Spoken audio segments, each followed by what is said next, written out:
ఇది ఆరోగ్యశ్రీ ఉంటేనే వర్తిస్తుంది. దీనికి మనం సంవత్సరానికి 300 కోట్ల చొప్పున ఖర్చు చేస్తా ఉన్నాం. మరి ఇది ఆరోగ్యశ్రీ ఉంటేనే ఇది వర్తిస్తుంది. మరి ఆరోగ్య ఆసరాన్ని ఏం చేద్దాం అనుకుంటున్నారు? ఆరోగ్య ఆసరా మీద మీ స్టాండ్ ఏంటి? ఈ మొత్తం చూస్తా ఉంటే అందుకనే అనిపిస్తా ఉంది. నేనంటుంది కాదు, ఏదో రాజకీయం కోసం నేను అంటుంది కాదు.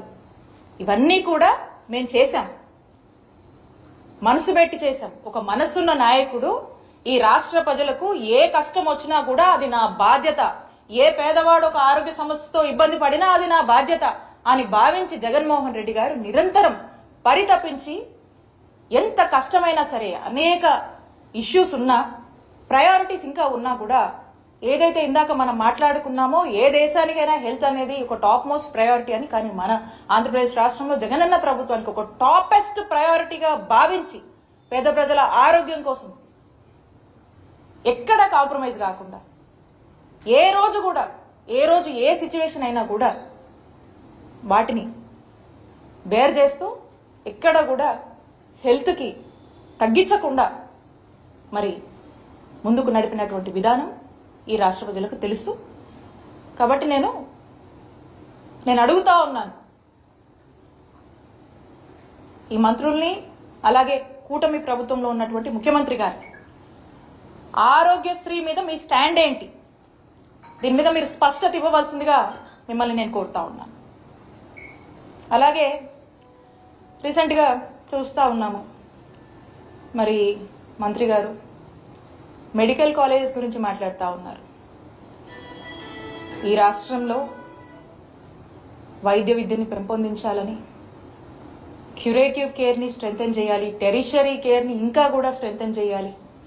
ఈ రాష్ట్రంలోని ప్రజలు ఏ ఆరోగ్య పరిస్థితి వచ్చినా ఇతర రాష్ట్రాలకు వెళ్లకుండా ఇక్కడే ఒక మంచి వైద్య సేవలు అందించాలి అంటే వైద్య విద్యను మనము పెంపొందించాలి, వైద్య విద్యను మనము స్ట్రెంథెన్ చేయాలి అనే ఒక గొప్ప ఆలోచనతో ప్రతి జిల్లాకి ఒక మెడికల్ కాలేజెస్ ని తీసుకురావాలనేటువంటి ఒక గొప్ప ఆలోచన చేసి మొట్టమొదటిసారిగా ఈ రాష్ట్ర చరిత్రలో 17 కొత్త గవర్నమెంట్ మెడికల్ కాలేజెస్ ని మన రాష్ట్రానికి తీసుకురావాలనేటువంటి ఒక గొప్ప ఆలోచన, సుమారు 8,500 కోట్ల ఖర్చుతో ఈ మెడికల్ కాలేజెస్ ని తీసుకురావాలని చెప్పి శ్రీకారం చుట్టినటువంటి ఘనత జగన్మోహన్ రెడ్డి గారికే దక్కుతుంది. మరి ప్రభుత్వం వచ్చిన నాటి నుంచి కూడా ఈ మెడికల్ కాలేజ్ తీసుకురావాలంటే మీ అందరికీ కూడా తెలిసే ఉంటది. ఒక మెడికల్ కాలేజ్ తీసుకురావాలంటే ఒక ఓవర్ నైట్ గా మనం చేసేది కాదు. ఇది దీనికంటూ కొన్ని ప్రొసీజర్స్ ఉన్నాయి, దీనికంటూ కొంచెం టైం టేకెన్ ప్రాసెస్ ఉంటుంది, దీనికంటూ ఒక హాస్పిటల్ కావాలి, దీనికంటూ కొన్ని కండిషన్స్ ఉంటాయి. సో కాబట్టి ఇవన్నీ ఏమి అనుకోగానే అయిపోయేటువంటి పరిస్థితి కాదు. అయినప్పటికీ ఒక ప్రాపర్ యాక్షన్ ప్లాన్ ముఖ్యమంత్రి గారు వేసి ఫేజ్డ్ మేనర్ లో కూడా ఒక 3 phases కింద ఈ 17 గవర్నమెంట్ మెడికల్ కాలేజెస్ ని మేము డివైడ్ చేసుకుని ఆ టార్గెట్ పెట్టుకుని టార్గెట్ రీచ్ అయ్యేలాగా కూడా మేము మా అధికారులను కూడా పనిచేసినటువంటి పరిస్థితి. మరి ఈ ఫస్ట్ ఫేజ్ లో మనం చూసినట్టయితే 5 మెడికల్ కాలేజెస్ అనుకున్నాం. 2023 to 24 ఒక 5 కాలేజెస్ అనుకున్నాం. ఆ 5 కాలేజెస్ ఏవైతే ఏం చేశామో దాని తగ్గట్టుగా ఆ 5 కాలేజెస్ ని తీసుకొచ్చాము, ఇనాగరేట్ చేశాము, ప్రారంభించాము, ఒక బ్యాచ్ కూడా అయిపోయింది. ఆ నెక్స్ట్ ఫేజ్, సెకండ్ ఫేజ్ ఏదైతే ఉందో ఇది 24 to 25 ఈ బ్యాచ్, అంటే రేపు ఆగస్ట్ సెప్టెంబర్ లో ప్రారంభం అవ్వాల్సినటువంటి పరిస్థితి. మరి రేపు 5 కాలేజీలు ప్రారంభం అవ్వాల్సినటువంటి యాక్షన్ ప్లాన్ మేము వేసాం, దాని దగ్గర స్టెప్స్ మేము తీసుకున్నాము, దానికి సంబంధించినటువంటి ఇన్ఫ్రాస్ట్రక్చర్ మేము వేయడం జరిగింది. అట్ ది సేమ్ టైం దానికి కావాల్సినటువంటి రిక్రూట్మెంట్స్ అవన్నీ కూడా మేము ప్రారంభించడం జరిగింది. మేము కొంత చేశామా, కొంత చేయాల్సింది ఉంది. ఇప్పుడు మరి మెడికల్ కాలేజ్ పరిస్థితి ఏంటో మనకు అర్థం కావట్లేదు. ఈ ఫేజ్ కి రావాల్సినటువంటి, రేపు ప్రారంభం కావాల్సినటువంటి ఈ 5 మెడికల్ కాలేజెస్ల పరిస్థితి ఏంటి, దానిపై మీ స్టాండ్ ఏంటి మనకు తెలియట్లేదు. దీని మీద స్పష్టత ఇవ్వాల్సినటువంటి అవసరం ఈ ప్రభుత్వానికి ఉంది. ఆ తర్వాత వచ్చే 7 మెడికల్ కాలేజ్ వాటి పరిస్థితి ఏంటి, దాని మీద మీ స్టాండ్ ఏంటి?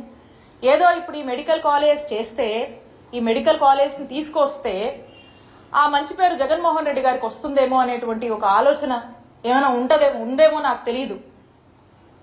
ముందు చూపు లేకుండా మెడికల్ కాలేజ్ కోసము ఆలోచన చేసి, మరి ముందు చూపు లేకుండా జగన్మోహన్ రెడ్డి గారి ఆలోచన చేసి వెళ్తున్నారని చెప్పి మరి మంత్రి గారు మాట్లాడుతూ ఉన్నారు. ముందు చూపు లేకుండా ముందు చూపు లేకుండా ఏమీ ఆలోచన చేయలేదు. ముందు చూపు ఉంది. ఈ రాష్ట్ర ప్రజల కోసం కమిట్మెంట్ ఉంది.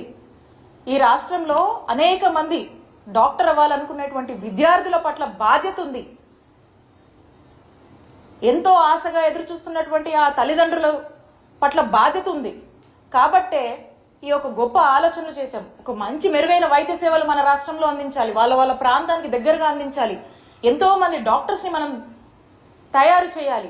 ఏదో మన రాష్ట్రానికే కాదు, మన దేశానికి, ఇతర దేశాలకు కూడా ఈ డాక్టర్లు సేవ చేయాలి అనేటువంటి ఒక గొప్ప ఆలోచనతో మనం ఇక్కడ డాక్టర్లని తయారు చేయాలి అనేటువంటి ఆలోచనతో ఒక మెడికల్ కాలేజ్ పెడితే ఒక డాక్టర్సే కాదండి, అనేక బెనిఫిట్స్ ఉంటాయి. ఆ ప్రాంతంలో మంచి వైద్య సేవలు అందించవచ్చు, ఆ ప్రాంతంలో ఎంప్లాయ్మెంట్ ఆపర్చునిటీస్ వస్తాయి, ఆ ప్రాంతం అభివృద్ధి చెందుతుంది. ఇలాంటి ఒక గొప్ప ఆలోచనతో మన ముఖ్యమంత్రి గారు ఆ రోజున జగన్మోహన్ రెడ్డి గారు అడుగులు వేస్తే మరి ముందు చూపు లేదు, ఎట్లా పడితే అట్లా చేశారు అని చెప్పి మాట్లాడుతూ ఉన్నారు. ఇక్కడ మరి మీరు ఎందుకు చేయలేకపోతా ఉన్నారు? మీ ప్రయారిటీ ఏంటి? మీ ప్రయారిటీ ఇది కాదా? వచ్చినప్పటి నాటి నుంచి ఆలోచన చేసి దీనికంటూ కొంత ఇన్ఫ్రాస్ట్రక్చర్ లే చేసి దీనికి సంబంధించి